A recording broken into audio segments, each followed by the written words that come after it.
आइए, मनीष सोंथालिया साहब हमारे साथ कार्यक्रम में शामिल हो रहे हैं। एमके इन्वेस्टमेंट मैनेजर्स के चीफ इन्वेस्टमेंट ऑफिसर, 2 दशकों से ज़्यादा का अनुभव रखते हैं, इक्विटी मार्केट्स का, फंड मैनेजमेंट, रिसर्च वगैरह सारा। और पहले आप CIO रह चुके हैं मोतीलाल ओसवाल म्यूचुअल फंड्स में, और साथ ही वाइस प्रेसिडेंट रह चुके हैं SKP सिक्योरिटीज़ और वेल्थ मैनेजमेंट एडवाइजरी सर्विसेज के।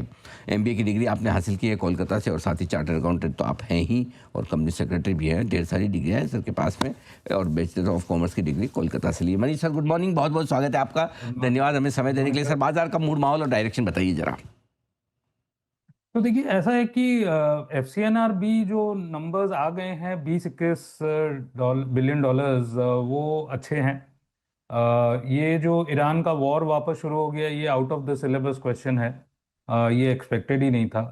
तो थोड़ी सी पॉजिटिव मूड में थोड़ी सी कमी जरूर आई है, बट मेरे हिसाब से अभी भी तेल $120 के नीचे है। और जिस हिसाब के अनुमान है FCNR तो मोटामोटी 50-60 बिलियन डॉलर तो आ ही जाने चाहिए 30 सितंबर तक। तो 30 सितंबर तक मेरे हिसाब से ये फ्लोज के कारण कोई विशेष मंदी दिखाई नहीं देती। हमारे पास लाइफलाइन है 30 सितंबर तक, और जब तक तेल $120 के नीचे है या $100 के नीचे है, हम मोटामोटी ठीक हैं। तो मंदी की बहुत ज़्यादा गुंजाइश अभी तक तो नहीं लगती है। अब ये 30 सितंबर के बाद अगर वॉर कंटिन्यू हो जाता है और आपकी तेल वापस से फ्लेयर अप हो जाती है, तो एक नया कंसर्न वापस होगा। तो और for the time being I think it is a buy on dips, क्योंकि जो नंबर्स अभी तक आ रहे हैं, क्योंकि एक्सपेक्टेड था कि फर्स्ट क्वार्टर के numbers because of the war situation मोटा मोटी डैमेज रहेंगे।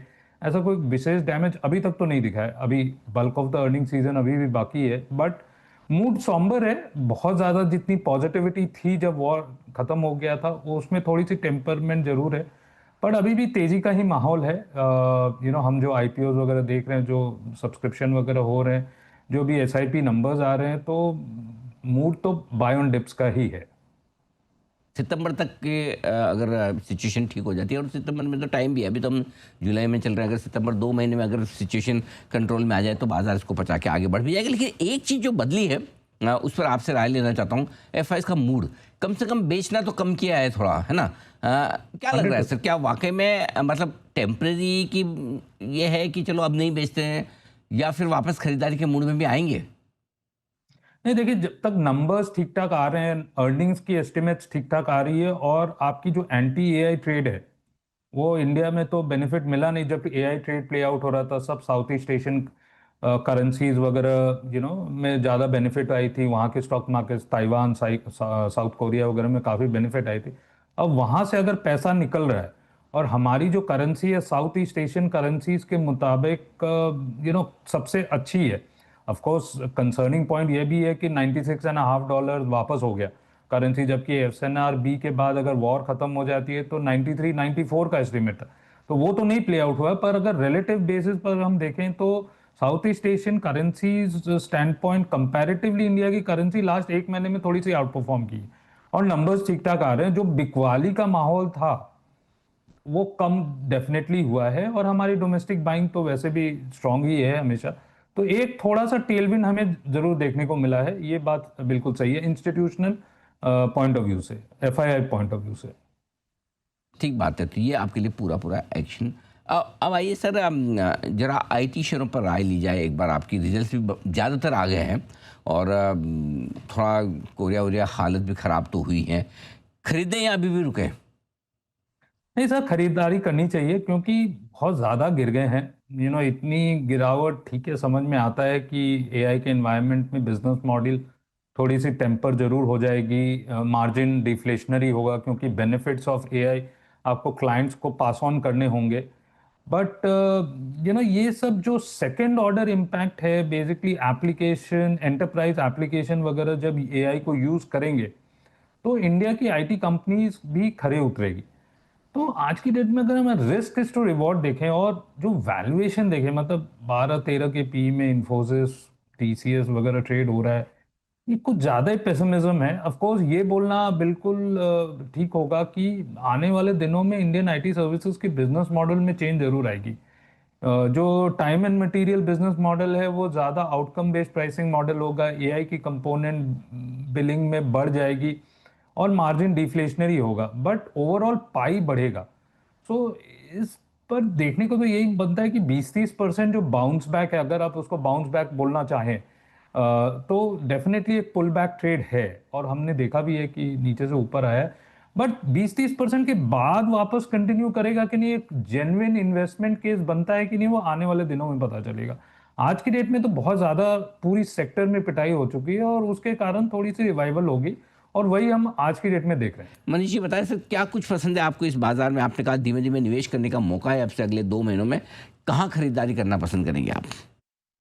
बैंक्स, वो बिल्कुल ठीक ठाक नंबर्स हैं, और जहां भी नंबर्स मीट आउट हो रहे हैं वो एक अच्छी बाइंग है। आईटी तो डेफिनेटली है एक पुल बैक ट्रेड, और चार जो मेजर एरियाज है वहां पर कोई भी डिप में मेरे हिसाब से तो बाइंग करनी चाहिए। और ये बेसिकली आपकी power, energy transition, high tech manufacturing जिसमें aerospace, defense, medical, semiconductor, EMS, ये सब स्पेसेस में डेफिनेटली एक पुल बैक ट्रेड है।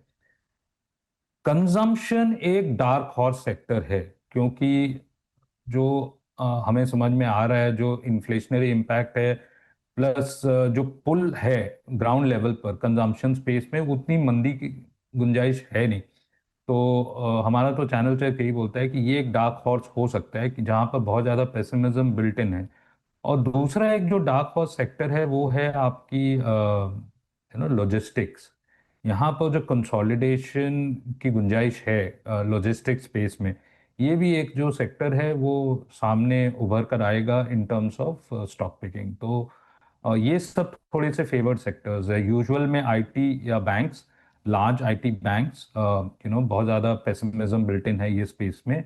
जो ग्रोथ स्पेसेस हैं, advance manufacturing, energy transition, data centre, ये सब एरियाज में तो मोमेंटम भी है, और तेजी, अर्निंग्स ग्रोथ वगैरह भी देखने को मिल रही है। और डार्क हॉर्सेस में आपके कंजम्पशन, डिस्क्रेशनरी, एंड आपकी लॉजिस्टिक्स। सर क्विक कॉमर्स और डिजिटल प्लेटफॉर्म कंपनियों पर भी आपसे राय लेना चाहता हूँ। आज एटर्नल, जोमेटो के भी नंबर्स आएंगे, पसंद है आपको ये स्पेस?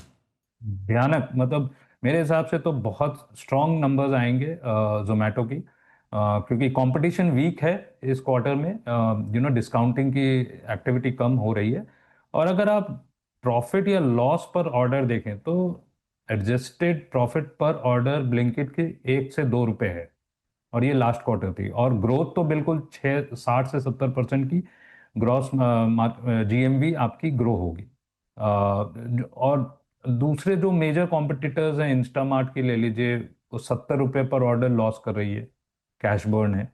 और जेप्टो आपकी 70 से 75 रुपये पर ऑर्डर की कैश बर्न है। जो दूसरे फॉर्मेडेबल कंपटीशन है वो है आपकी अमेजोन और फ्लिपकार्ट। ऑफ कोर्स वो अभी बहुत ही छोटे हैं, और वो लर्निंग कर्व पर हैं, तो अभी उनका राइट टू विन भी एस्टैब्लिश नहीं हुआ है।